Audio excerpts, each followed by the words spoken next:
બહુ અગત્યતા ધરાવે છે.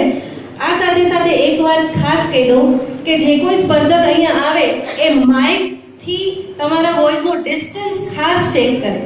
ઘણીવાર એવું થાય છે કે માઇક પ્રોપરલી પકડવા ન હોવાથી તમારા અવાજનો ફોન શરૂઆત કરવા માટે.